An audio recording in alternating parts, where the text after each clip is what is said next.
जब मैं तुम्हारी लाइफ में आया था, तुमने खुद को देव से आजाद कर लिया था और देव की याददाश्त खोने के बाद तुम्हें उसमें वही पुराना देव नजर आ रहा है और वही आदतें लौट आई हैं। रिश्ते बदल गए हैं सृष्टि, आदतें भी बदलनी होंगी।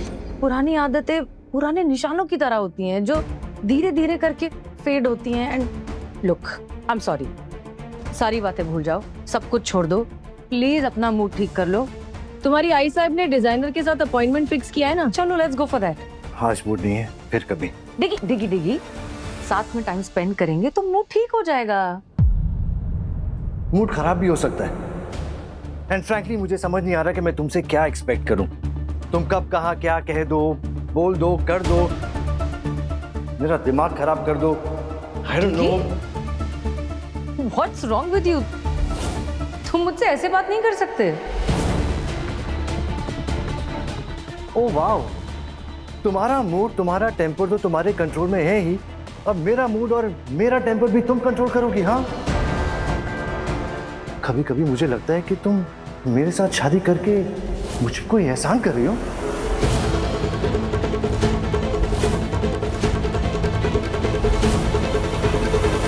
प्लीज प्रीतिया, कम ऑन, कुछ तो बोलो। एंड वो तुम्हारा मंगेतर थोड़ी ना है। हाँ, थोड़ा क्यूटिश सा तो है वो, और सृष्टि को भी पसंद है, सो प्लीज। पसंद और प्यार में बहुत फर्क होता है। कोई फर्क नहीं होता है। जिस इंसान पसंद करता है उसी से तो प्यार करता है ना। जो पसंद ही ना हो उससे प्यार कैसे करेगा? चलिए अपने विचार बताइए।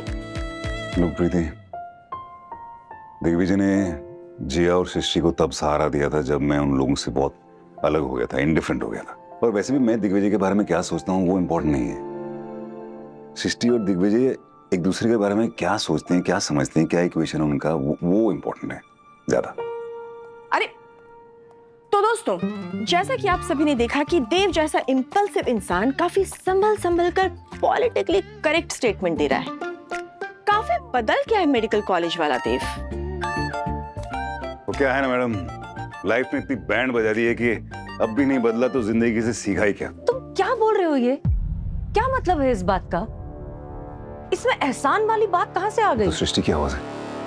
तुम भले इस बात को डिनाई करो, लेकिन देव की वजह से हमारी शादी डिले हो रही है। तुम आज भी मुझे अकेला छोड़ के ये boxing match, first aid kit के पीछे लगी हुई हो। ये टाइम हम साथ में बिता सकते थे सृष्टि। लेकिन जब मैंने कहा कि ये सारी चीजें छोड़कर साथ में टाइम स्पेंड करते हैं ताकि मूड ठीक हो जाएगा, लेकिन तब तक तो तुम्हारा मूड ऑलरेडी खराब हो चुका था। उसका क्या? मैं तुम्हारे साथ शादी की प्रेपरेशंस करना चाहता था। डिगी, शादी की प्रेपरेशन का मतलब सिर्फ वेन्यू, कार्ड, ज्वेलरी, डिजाइनर ये सब नहीं होता है। शादी की प्रेपरेशन का मतलब होता है जब दो लोग एक दूसरे से शादी करने का फैसला लेते हैं, साथ आते हैं, तो वो खुद को एक दूसरे के लिए बदलते हैं। ये होती है शादी की प्रेपरेशन। कंपैटिबिलिटी के लिए। यहाँ कंपैटिबिलिटी की बात नहीं है सृष्टि, यहाँ बात कमिटमेंट की है जो मुझे तुम में नजर नहीं आ रही है। एक minute, Dev, I am sorry Digvijay, तुम सृष्टि के साथ ऐसे बात नहीं कर सकते, स्पेशली कमिटमेंट को लेकर, क्योंकि कमिटमेंट पे तो ये थीसिस लिख सकती है। कमिटमेंट इसके लिए सबसे ज्यादा इंपॉर्टेंट है। इनफैक्ट कमिटमेंट की वजह से। देव, ये हमारा पर्सनल मैटर है, इंटरफेयर मत करो। अच्छा, या ठीक है, अगर पर्सनल मैटर तो प्लीज किसी पर्सनल जगह पे जाके इसको सॉल्व कीजिए। यहाँ भी हॉस्पिटल है, यहाँ पे मत कीजिए। देव, तुम बीच में घुस रहे हो और तमीज से बात करो। माना कि तुम फिर से डॉक्टर बन गए हो, लेकिन मैं तुम्हारा इंटर्न नहीं हूँ। पहली बात तो मैं तुमसे बात नहीं कर रहा था, मैं सृष्टि से बात कर रहा था। दूसरी बात, हाँ, मैं डॉक्टर बन गया हूँ और ये हॉस्पिटल मेरा है, और मेरे सामने पेशेंट को कोई डिस्टर्ब करे मुझसे टॉलरेट नहीं होगा। So please out out. Dev, अपनी लिमिट में रहो, तुम लाइन क्रॉस कर रहे हो।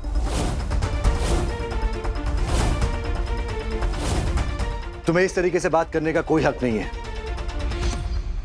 यहाँ सृष्टि है, वरना क्या मुझे। Oh God! Oh, stop it! Stop it! Both of you, please, please stop this.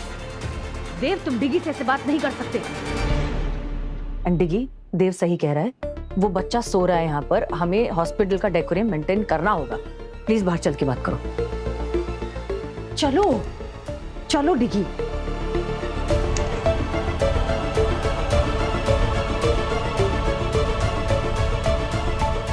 वैसे मानना पड़ेगा देव, हॉस्पिटल का बहाना देकर तूने सृष्टि को बचा लिया। शाना मुलगा है तू। डिकी, क्या कर रहे हो तुम? Please you need to calm down. घर चल के बात करते हैं ना आराम से। तुम्हें पहले खुद से जाकर बात करनी चाहिए। Dicky please. तुमने देव को वहां से बाहर जाने को कहना चाहिए था। तुम वहां से मुझे बाहर ले आए। तो मैं और क्या करती? वो पेशेंट का रूम है, हम वहां ऑलरेडी। देव सही था। उसका पॉइंट सही है, वो ठीक है। श्योर। अच्छा okay okay, sorry sorry, please calm down. छोड़ो ये सारी बातें। तुम किस डिजाइनर के बारे में कह रहे थे? चलो अभी मिल के आते हैं उससे। चलो। आज नहीं। Dicky, Dicky. और ऊपर से उसने डिगी से बदतमीजी से बात की। मैं बात करूंगा देव से। सृष्टि यू जस्ट रिलैक्स, तुम पानी पियो प्लीज, पानी पियो। मतलब कब वो मेरी लाइफ में इंटरफेयर करना छोड़ेगा? नहीं करना चाहिए interfere, I understand, but you just पानी पी लो एक बार। इतनी उम्र हो गई है लेकिन वो इंसान अभी तक बड़ा नहीं हुआ है। मतलब उसे लगता है कि मेरे लिए ये सब इतना आसान है। बिल्कुल आसान नहीं है सृष्टि, आई अंडरस्टैंड दैट। तुम जस्ट 2 मिनट रिलैक्स करो और पानी पी लो। मुझे सच में लगा था, पता है, कि इस बार शायद देव मेरी सिचुएशन समझ जाएगा। देव, तुम समझने की कोशिश करोगे ना तब तुम समझ पाओगे। तुम पर क्या बीत रही है जानती हूँ मैं, बस सृष्टि पर क्या बीत रही है ये तुम्हें समझना होगा। प्लीज तुम सृष्टि की लाइफ को और डिफिकल्ट मत बनाओ यार। अभी तुमने जो भी रूम में किया ना वो करने की बिल्कुल भी जरूरत नहीं थी।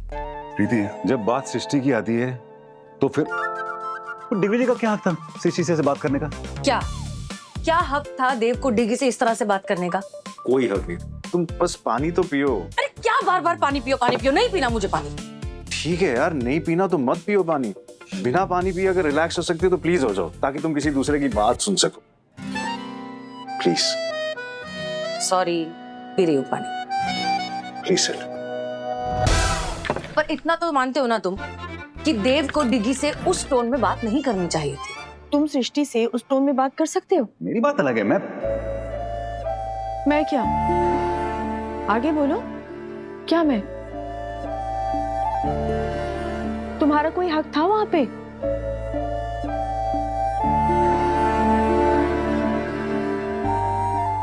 नहीं, मेरा कोई हक नहीं था।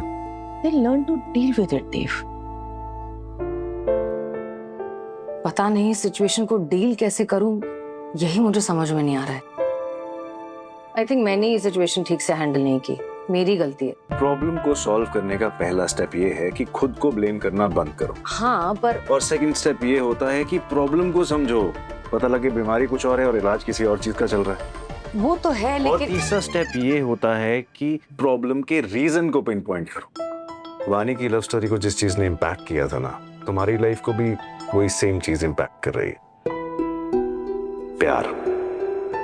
Are you serious? वेल, सिर्फ देव का तुम्हारे लिए नहीं बल्कि तुम्हारा देव के लिए।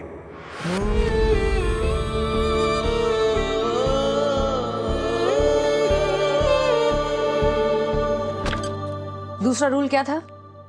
कि एग्जैक्ट प्रॉब्लम को समझो। पता है प्रॉब्लम क्या है? खोए हुए 8 साल जो पता नहीं देव की मेमोरी में कभी वापस आएंगे या नहीं आएंगे, लेकिन उन 8 सालों में मैं तो आगे बढ़ गई थी। मैं तो डिगी के साथ मूव ऑन कर चुकी थी, उसके साथ जिंदगी बिताने के वादे कर चुकी थी। और अब मैं उन वादों से मुकर जाऊं? तुम्हें सच में लगता है कि मैं डिगी को छोड़कर अब देव के साथ खुश रह पाऊंगी कभी? मतलब तुम दिल तोड़ सकती हो, वादा नहीं। मैंने देखी थी डॉक्टर वानी की हालत। मैंने देखा था कि उन्हें कितनी तकलीफ हुई थी और मैं वो तकलीफ डिगी को नहीं दे सकती। मैं सोच भी नहीं सकती कि मेरी वजह से डिगी को इतना दर्द कभी सहना पड़ेगा। अब कुछ नहीं हो सकता, चीजें बहुत आगे बढ़ चुकी हैं। हम शादी की तैयारियां कर रहे हैं, कार्ड छप चुके हैं। 2 दिन बाद डिगी की मॉम यहाँ आने वाली है। अब कुछ नहीं हो सकता। Now I can't go back, I can't do anything now. यादें रुसवा हुई, धुंधली सिसकी